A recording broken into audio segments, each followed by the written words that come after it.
Hey everyone, Judicial Watch President Tom Fitton here with our weekly update on social media. As always, much going on in the way of government corruption and oversight by Judicial Watch. We have a border crisis. I've got a report from the border for you from Judicial Watch. New lawsuits over the Hunter Biden, Joe Biden scandals that the media wants to ignore desperately. More exposés on critical race theory, and plus new documents detailing the horrors in the University of Pittsburgh and how they were using tax dollars, your tax dollars, to engage in gruesome experiments on fetal organs. So unfortunately, a lot to talk about today. So first up, I want to talk about the ongoing attacks on our civil liberties and our God-given right, specifically to petition our government and speak about matters of public concern, which has come under escalating attack in recent days and weeks.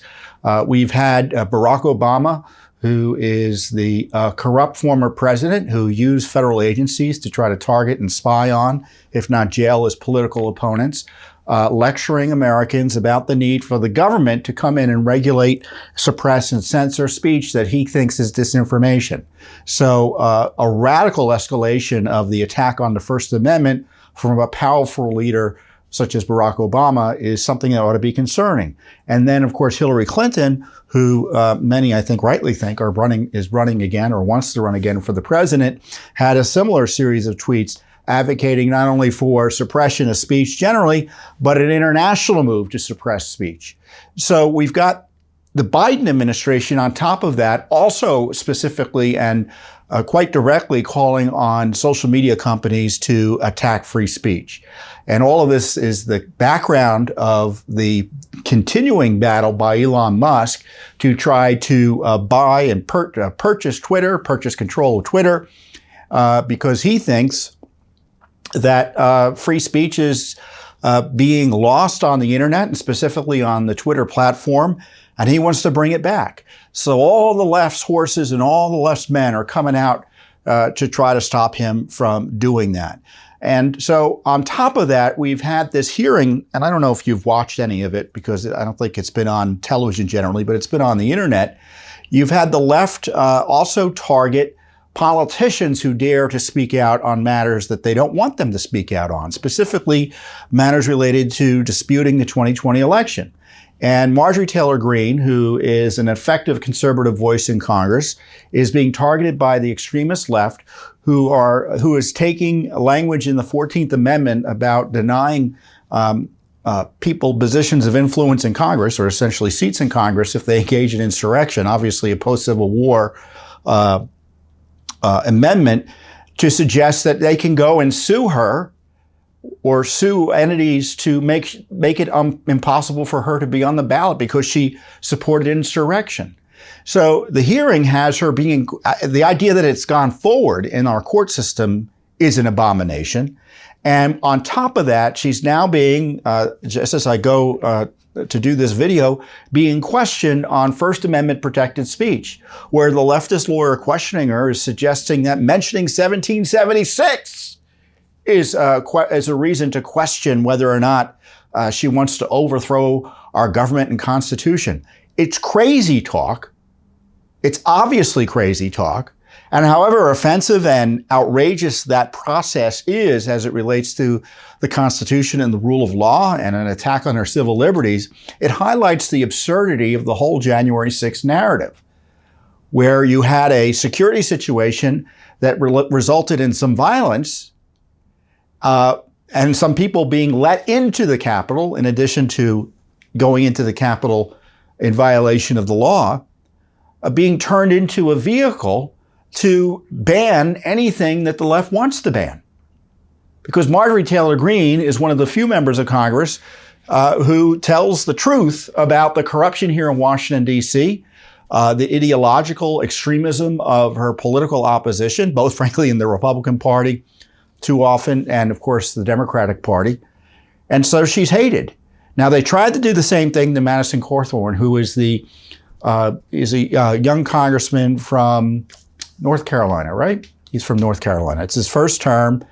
And because he spoke at a rally prior to the January 6th incident, they tried to pull this, you can't be in Congress anymore. And at least there, a court put a stop to the absurdity of pursuing this effort to keep Cawthorn off the ballot. But it highlights that the left generally has taken the position that if you followed the law, federal law and the Constitution, and objected to the way the election was objected, and specifically in Congress, objected to the certification of certain electors because you had concerns about the way the elections were conducted, they're suggesting that you are an insurrectionist and you are ineligible to be in public office.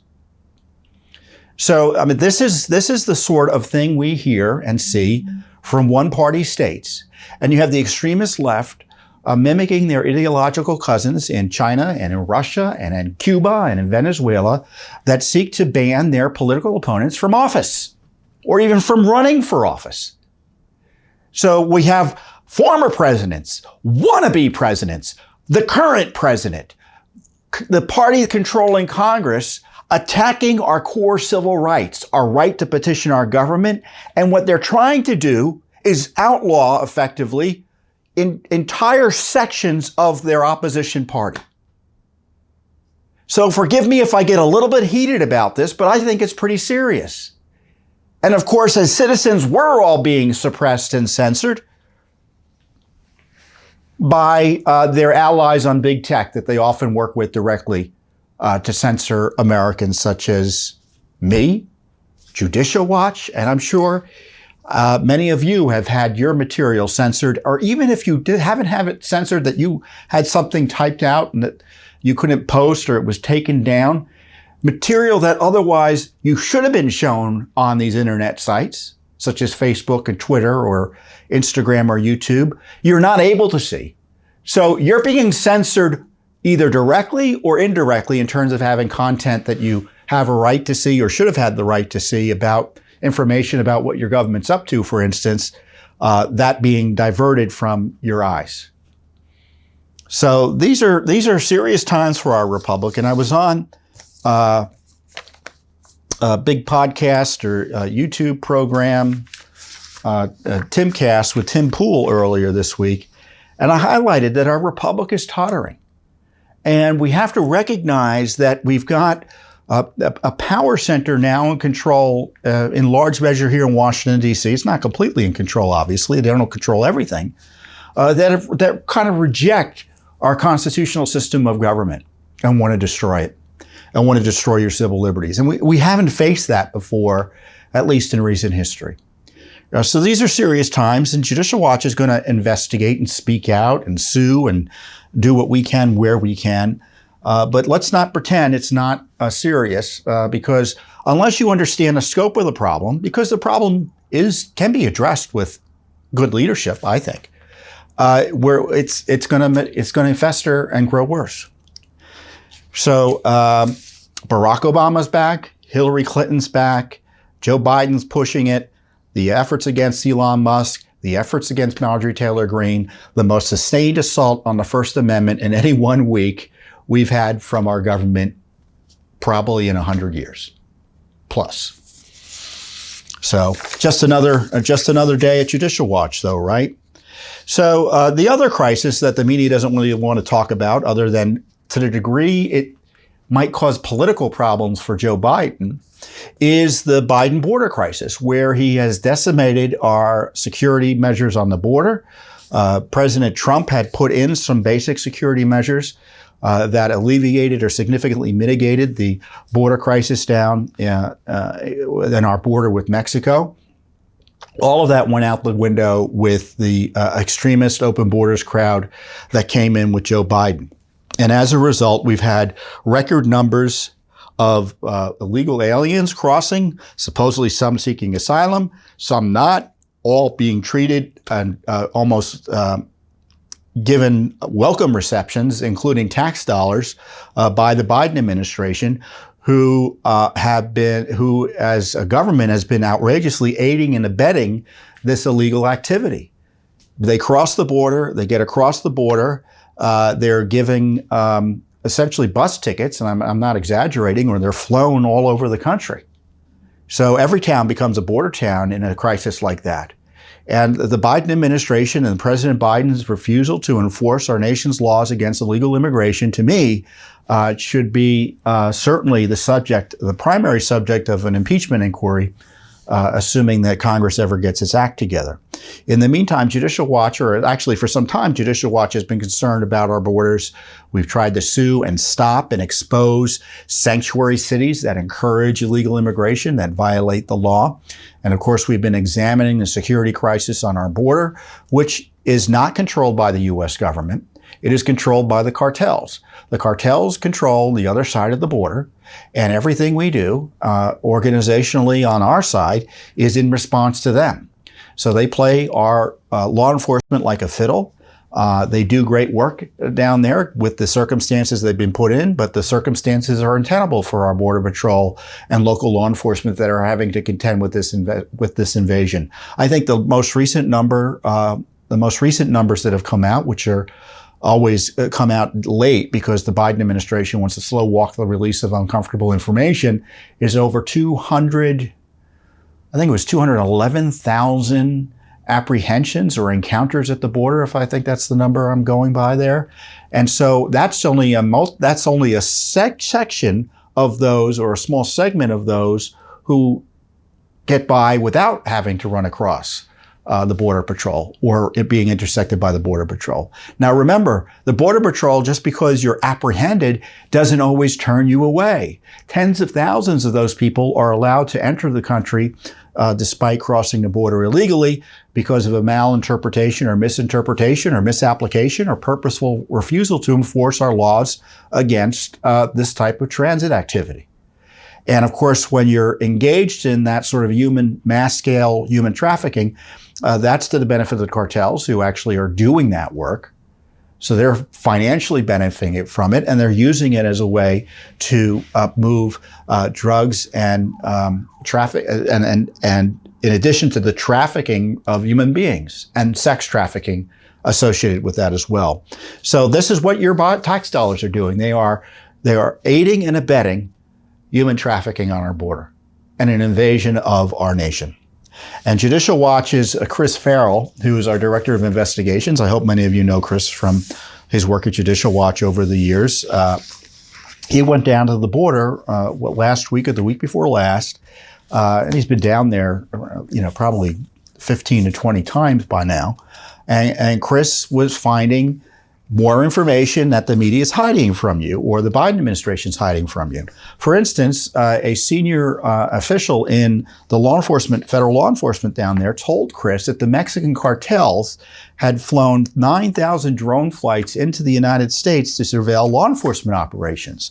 According to our report that Chris generated, Mexican drug cartels have conducted more than 9,000 drone flights in the last year, as I said, to surveil our law enforcement and security operations in the southern border region, a senior Homeland Security official told Judicial Watch this week.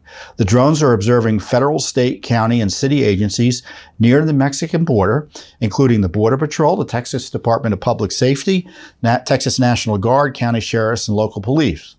The Border Patrol, which operates under Customs and Border Protection, has captured about a dozen of the drones and accessed the unmanned aerial vehicles' guidance and memory systems to gain intelligence information, according to a high-level official at the agency.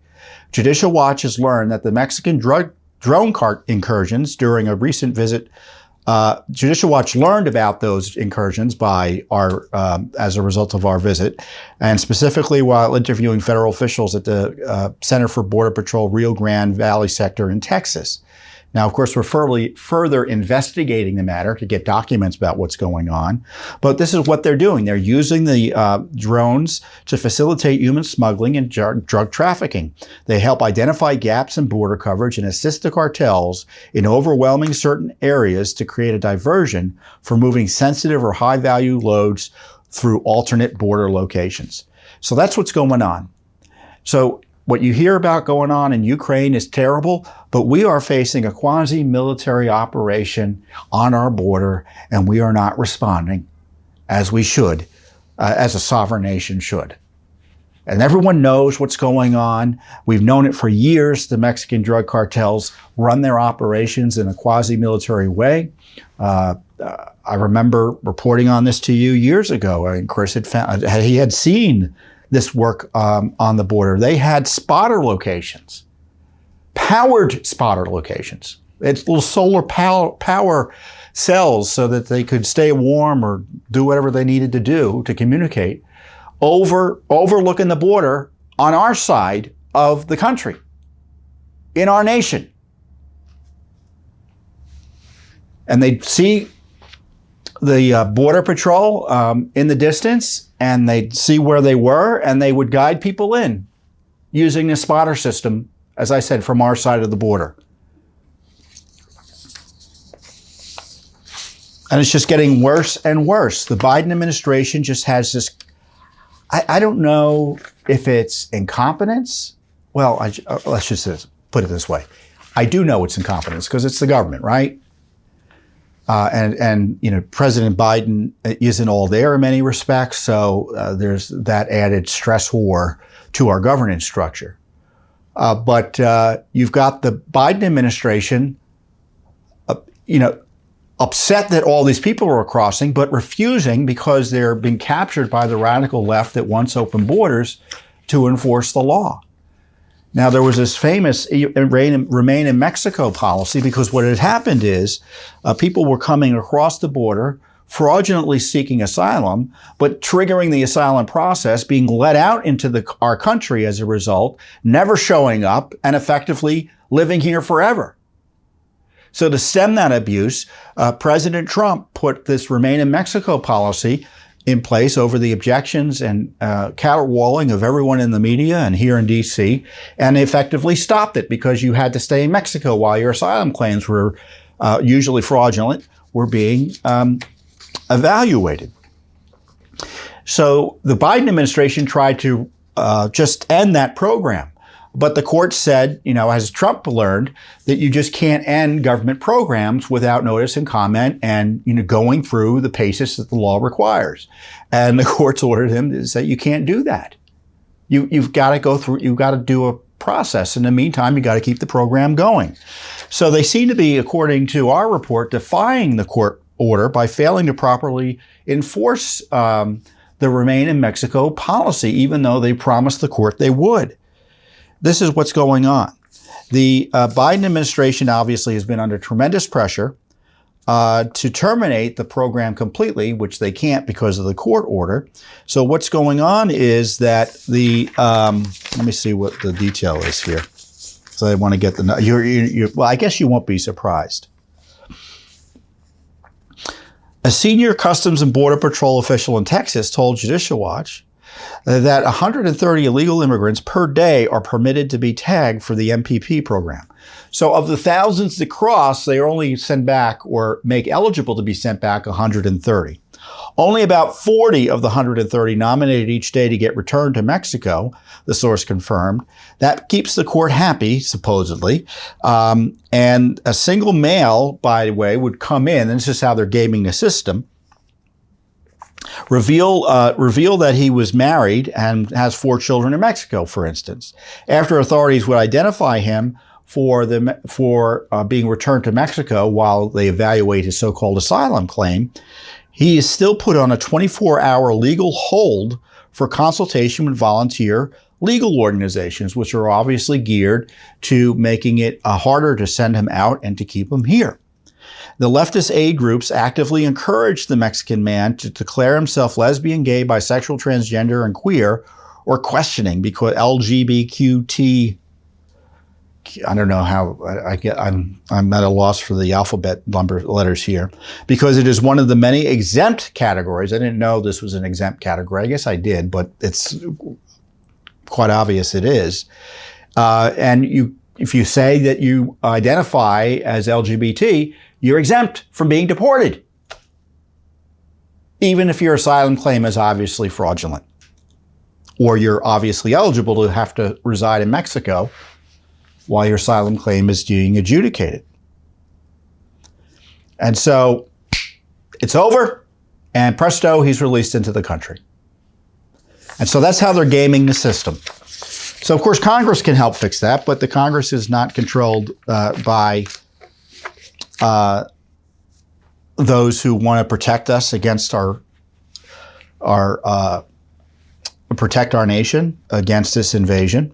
The president is planning to lift what is called Title 42, which allows them to summarily remove people based on for public health reasons. They're saying that, well, COVID somehow isn't important anymore, so therefore they need to lift it, which is obviously bunk. There are other significant public health reasons for maintaining security on the border in the face of the alternative, which is rather than 200,000 a month, getting 800,000 a month. How would that not help but overwhelm public health services? So even Democrats are starting to get a little bit nervous about this. So what is the solution? Well, the first solution is enforce the law. Turn back everyone you can within the law. Don't think of ways to help illegal aliens avoid the law as a government official. Think of ways to enforce the law and err on the side of protecting our sovereignty. Secondly, we should have our military, and I've said this during the Trump administration, and I'll say it during the Biden administration, and I know it will be even less likely to get done during the Biden administration. Our military should be deployed to defend our country. And it means on the southern border. And if the federal government and the Biden administration refuses to do its constitutional duty to protect our nation from this invasion, the Constitution specifically allows states to protect themselves from invasion.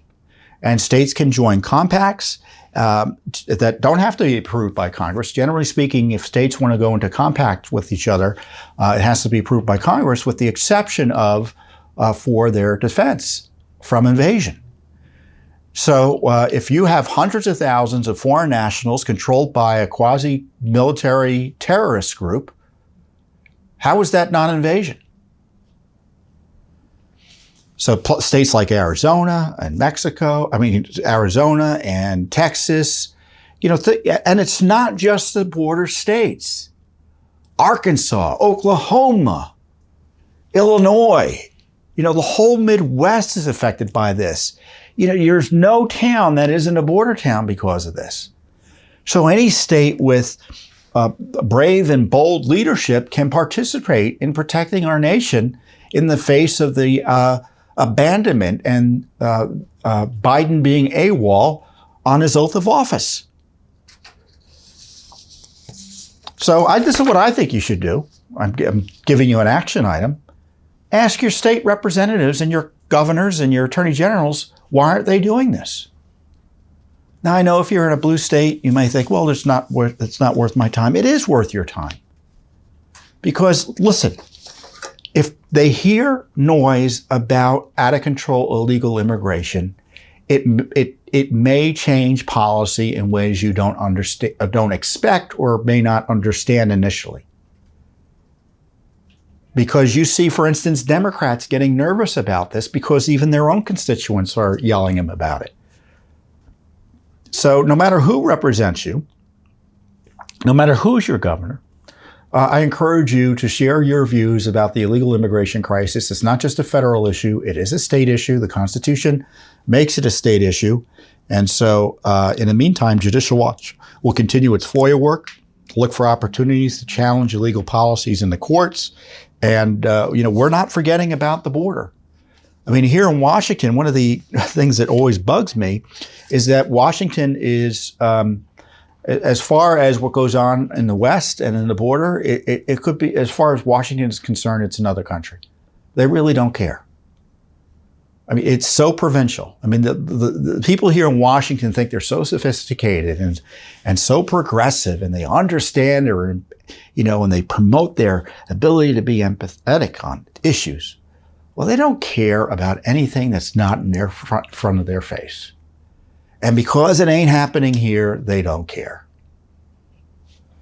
Believe me, if Washington, D.C. were on the border, we'd have a wall 1,000 feet high.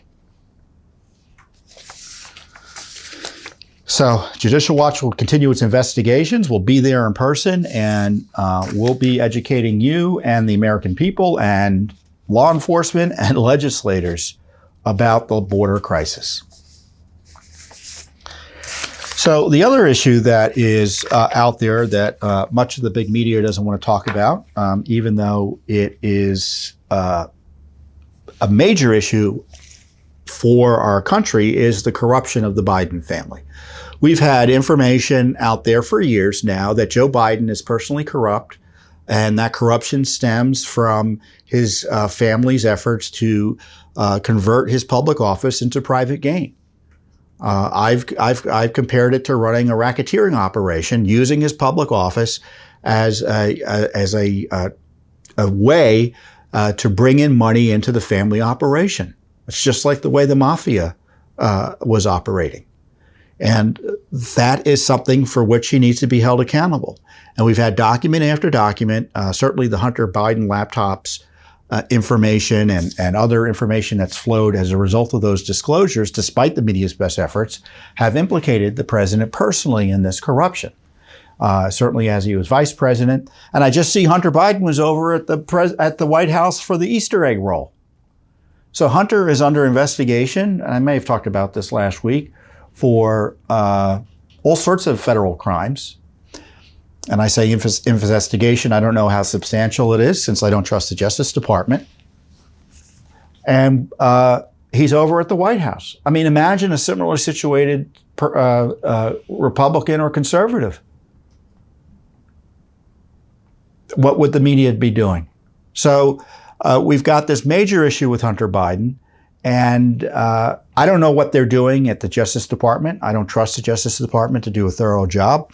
And either way, we have a right to find out independently what's been going on with Biden corruption. And that's why Judicial Watch has been front and center and been doing more than anyone, as best I can tell, to find out about Biden's corruption issues from our government. It includes lawsuits against the State Department, FOIA requests and such. And we just filed a new lawsuit against the State Department for Hunter Biden documents. Essentially, he said, give us everything you got on Hunter Biden. I'm exaggerating a little bit, but not much. We asked for all cables and teletypes, all cables/teletypes, and email messages sent via SMART system, which is their which is an acronym for their communication system, that reference Hunter Biden. And we don't want any records that consist solely of media articles or compilations, because that's usually an excuse they give us. We've got 10,000 documents, and most of the documents are news articles. Well, we don't necessarily want all that. So we had asked for the documents back in February. So beginning of February, and we just sued this week. So it's now been 2 months, over 2 months, nearly 3 months, and they ignored our request. And we know they've got documents about Hunter Biden because we've seen some of them from prior requests. Now, Judicial Watch had uncovered, for instance, that records that show the former U.S. ambassador to Ukraine, Marie Yovanovitch, the anti-Trump ambassador, specifically warned in 2017 about corruption allegations against Burisma Holdings. During her November 2019 testimony, though, in the impeachment proceedings against Trump, where she was out to get Trump, Yovanovitch told lawmakers she knew little about Burisma. So not only did it expose Burisma corruption as it relates to Hunter Biden, but exposed State Department corruption, which covered that up. And in October production of last year, I guess it was, Judicial Watch received records which included a briefing checklist of a February 2019 meeting in Kiev between Yovanovitch and Sally Painter, who's an old Clinton administration official. And of course, everything always comes full circle with this crowd, doesn't it? She was Burisma's lobbyist at a company called Blue Star Strategies.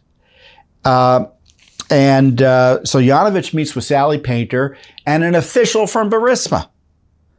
The briefing checklist noted that Painter also planned to meet with the Foreign Commercial Service Officer, Martin Klassens, regarding the Burisma Group energy company. So you had Burisma working with our State Department through a Democrat-connected firm. So it went far beyond Hunter into Clinton land. And at the time of the meeting, Hunter Biden was serving on the board. You don't think anyone didn't know that? Of course they knew that. And these are my favorite records. I shouldn't say favorite in the sense of like I'm happy about them, but I think they're very illustrative of the level of detail the State Department had about the implications of Hunter Biden's corrupt relationship with Burisma.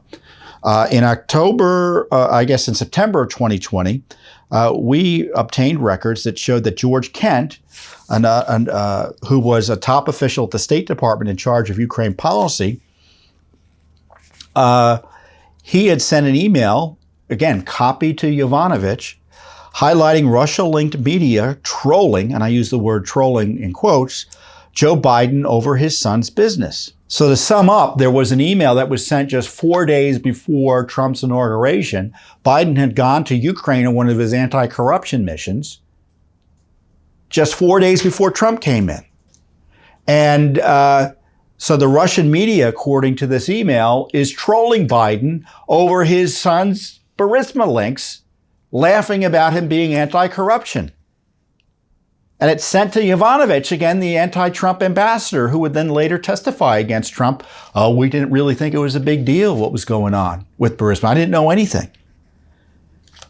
And the official writes, Burisma, the gift that keeps on giving. So they knew that Hunter Biden was causing foreign policy issues with respect to Russia and Ukraine. Why are you only hearing about this from me? This is public information. Judicial Watch doesn't hide this. It's on our internet site. We send out press releases. All the media can look this up.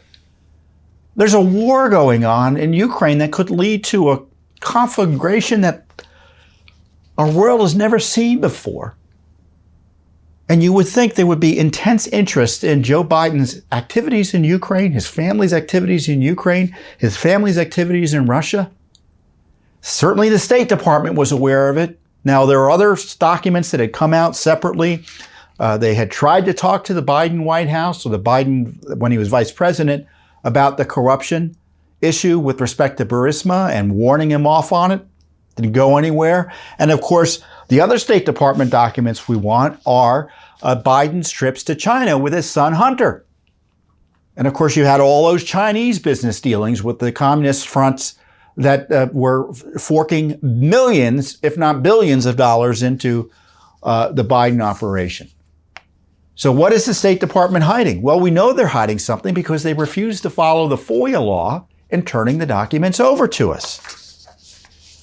So I tell you, when they don't want to turn the documents over to you, it's usually because they don't have documents that are politically helpful. That's usually the case. The State Department is unlawfully ignoring FOIA law to protect Hunter and Joe Biden. We have no doubt, given our prior finds, that the State Department has many secrets about Biden corruption. So we're going to keep on pushing. I guarantee you there's going to be more FOIA lawsuits. I know we have others pending. So more documents will be coming out about Hunter Biden, no matter what prosecutors do. A lot of scandals.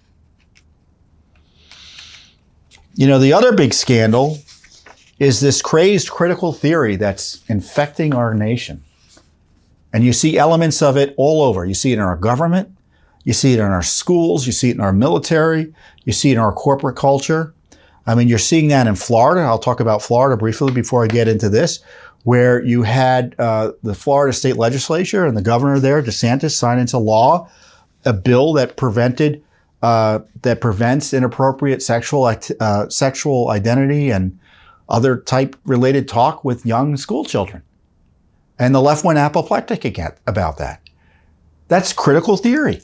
You've got to start talking to kids about these issues, whether it be sex or race or in inappropriate, hardcore, extremist ways. The earlier, the better. And of course, the media now has decided that anyone who opposes that is the worst person in the world. President Biden, the Biden White House has decided anyone who opposes that is the worst person in the world. And then the Disney company comes out and says they're in favor of it. They're in favor of protecting the ability of school teachers and third parties to engage in sexual talk with young children in our schools. So that's their corporate policy. And people in Florida are horrified at it. And voters in Florida, through their elected representatives in the state legislature there, passed a law restricting or retracting a special tax district that Disney had been given back in the late 60s that gave them certain financial benefits, tax benefits, and other governance benefits. They were essentially able to kind of run their own community down there. And they said, no more. If you're going to be a political operation engaged in efforts to try to influence our children in our schools, well, why would we subsidize that? And why would we give you special benefits that are not available to other corporations generally?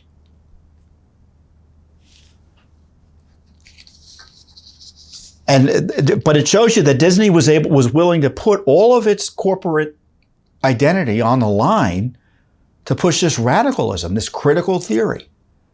There's critical race theory. Another flavor of it is critical gender theory. And then there's critical queer theory.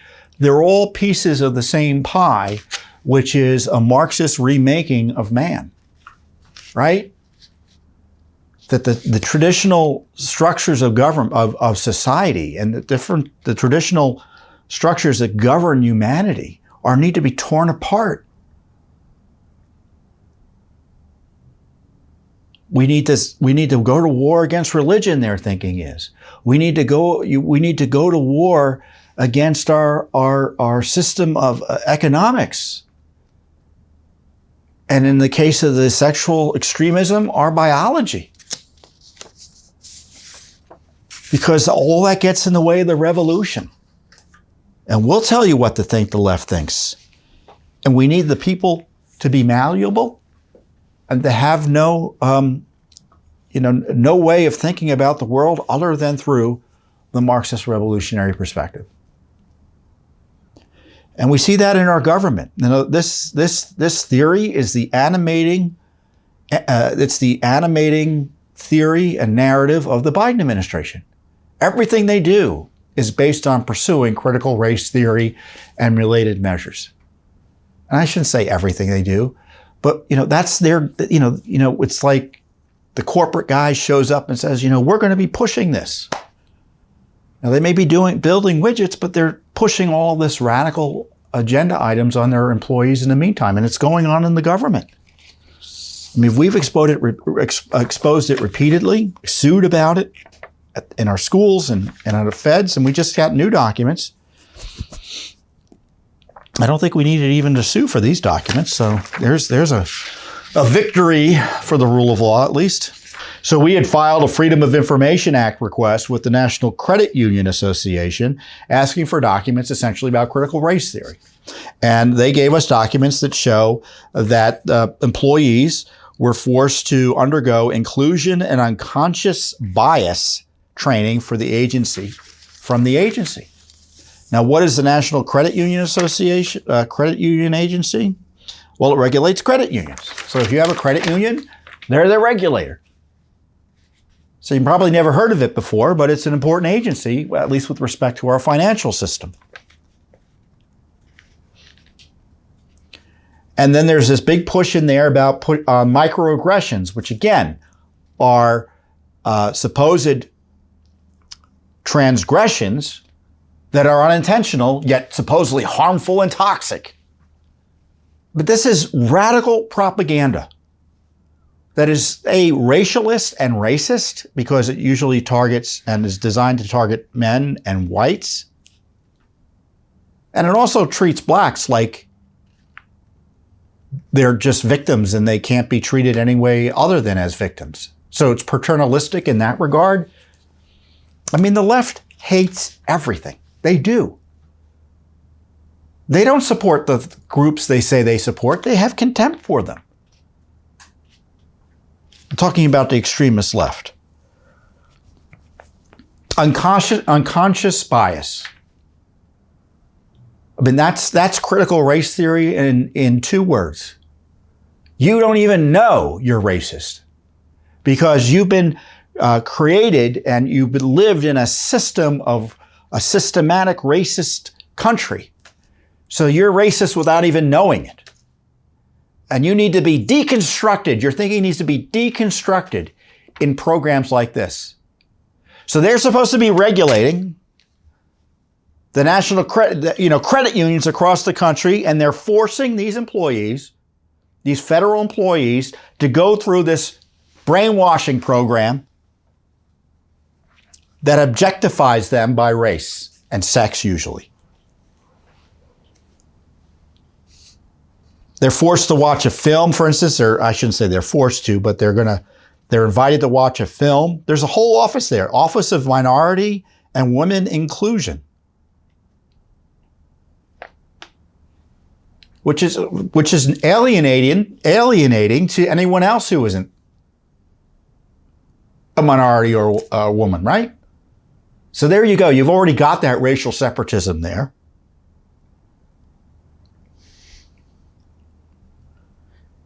They're invited to watch a film, Race, the House We Live In, which is the first film about race to focus not on individual attitudes, but on the ways our institutions and policies advantage some groups at the expense of others.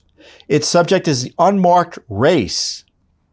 We see how benefits quietly and often invisibly accrue to the majority, not necessarily because of hard work. Again, there's that attack on hard work, because hard work is racist too, by the way. But because of the racialized nature of our laws, courts, customs, and perhaps more pertinently, housing.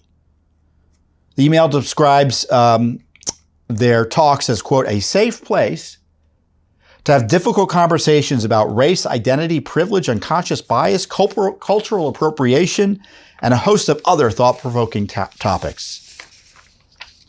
I mean, it's a Marxist group meeting. There's a talk called Deconstructing White Privilege. Can you imagine if they had something saying, highlighting or deconstructing black privilege? People would be outraged, and rightly so.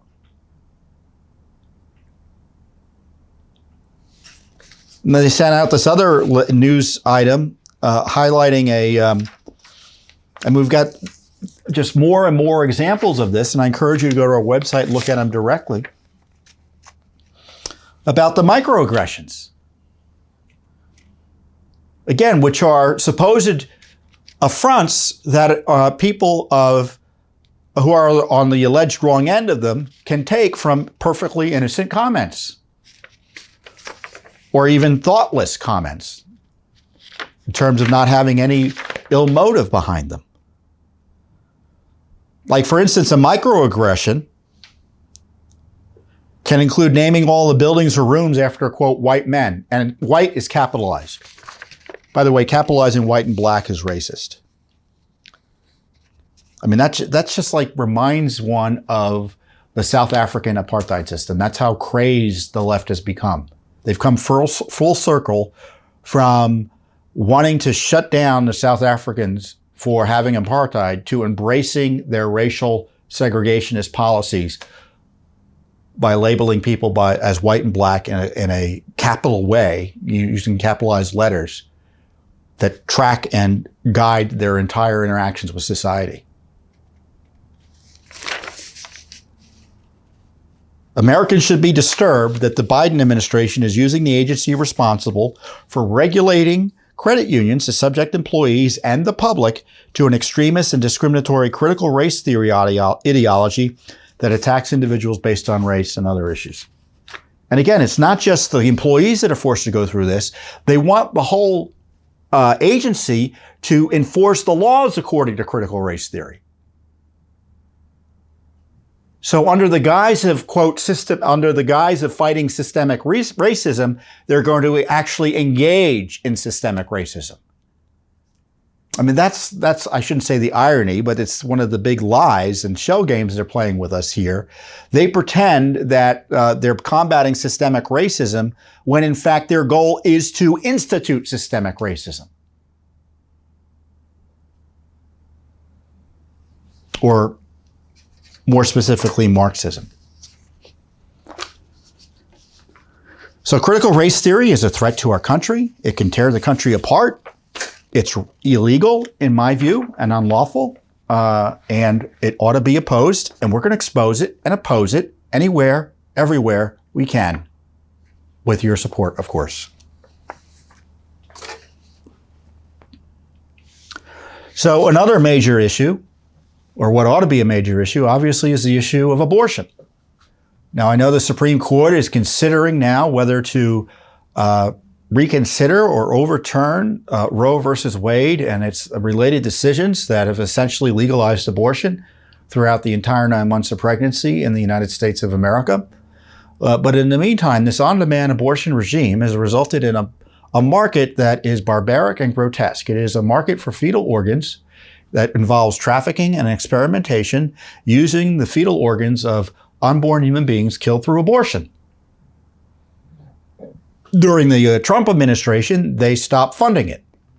During the Biden administration, turned the spigot on. I'm not sure if they began funding it again, but Judicial Watch has been in the forefront of exposing this fetal organ trafficking and experimentation. Usually it's, quote, on humanized mice. How does that phrase sit with you? To say it, frankly, is to highlight its barbarism, isn't it? So one of our lawsuits to expose what was going on was with the Center for Medical Progress, and through that, we obtained documents from the University of Pittsburgh, which are horrifying, to put it mildly. They showed that nearly $3 million in federal funds were spent on their quest to become, quote, a tissue hub, unquote, for human fetal tissue ranging from 6 to 42 weeks gestation. Among other findings, the records revealed the aims of the project listed in the original 2015 proposal for this tissue hub was to develop a pipeline for the acquisition and quality control and distribution of human urinary and genital organs and functions. There's a technical term for it that I'm not going to be able to pronounce, so I'll skip it. So the samples would, again, attained throughout development, 6 to 42 weeks, and generate an ongoing research to distribute fresh developmental human samples from various stages to this project that was investigating this issue of urinary and genital organs and functions. In the proposal, Pitt notes that it has been collecting fetal tissue for over 10 years, including liver, heart, gonads, legs, brain, kidneys, and bladders. They had over 300 fresh samples, and they were excited that the collections could be significantly ramped up, as material could have been accrued from as many as 725 cases last year. So poor University of Pittsburgh, they're saying, look at all these dead unborn human beings whose organs we could be extracting. Give us money and you'll have hundreds of them.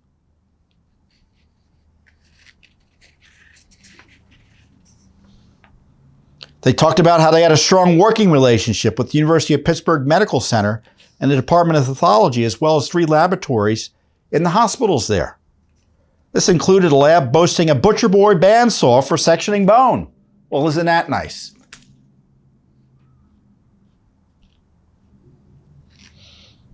And a frozen section room with digital feed to and from operating rooms so they could have instantaneous discussions with the surgeons, as well as immediate show and tell for them. And these are labs, ironically, in the Children's Hospital of Pittsburgh. Later in the proposal, Pitt states that it records the warm ischemic time, I think that's how it's pronounced, on our samples and takes steps to keep it at a minimum to ensure the highest quality biological specimens. So what that means is it's referring to the amount of time an organ remains at body temperature after blood supply has been cut off. Warm ischemic time differs from cold time, which refers to the amount of time the organ is chilled. Pitt's statement suggests the time between the abortion and the collection is minimal. Or are they taking it from babies that are still alive? I don't know. So as a result of those disclosures, there was outrage across the nation, and including from members of Congress who demanded accountability for this. And so University of Pittsburgh, they had an internal investigation, which I'm sure just found that they did nothing wrong. And what happened is University of Pittsburgh, and this is the document we just obtained, that he sent a letter, one of the officials, to Francis Collins, who was then the head of NIH. I write regarding ongoing efforts to undermine important science using fetal tissue. As you no doubt know, various public universities have been the subject of rotating attacks about research using fetal tissue, including some citing NIH support for the research. I think in this one it was specifically FDA support, but it doesn't matter. They're all creatures of the NIH. Or cousins. They're all within the same HHS agency. It is now the University of Pittsburgh's turn in the spotlight. The event that triggered this, they say, is the publication of a paper attached on grafting fetal skin onto rodents. So what they were doing was they were actually grafting fetal scalps onto rodents. And the oblivious official writing this letter to Francis Collins helpfully attached the study, and typically I might say, let's show the pictures, but I don't want to show the pictures. You can go look at them. But you want to see human hair on a rodent as a result of a baby being killed through abortion. That's where you go find it.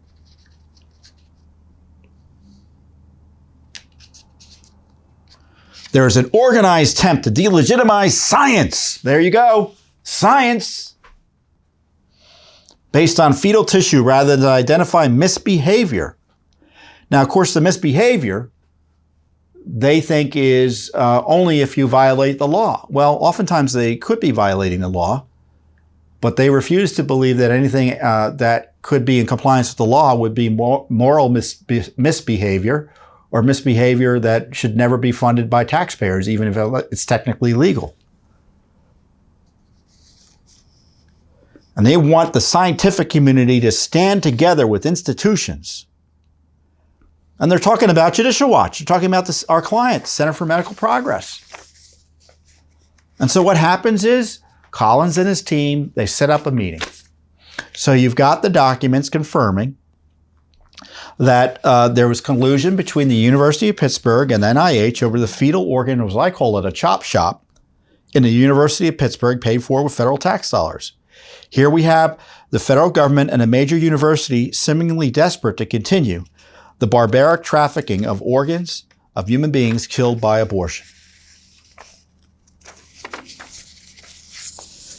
So that's what's going on in your government. Oh, you think COVID's important? Oh, no. They're helping Pittsburgh defend themselves against the moral outrage and congressional outrage of using tax dollars to experiment with fetal organs. Now, Judicial Watch has separately uncovered documents, again, supported with your tax dollars, showing that they were purchasing fetal organs and trafficking in them, it looks like, in seeming violation of the law. The court, in ordering the release of certain documents, suggested that was the case, in our case. Talking about the organs being fresh and never frozen, and having a price list of organs.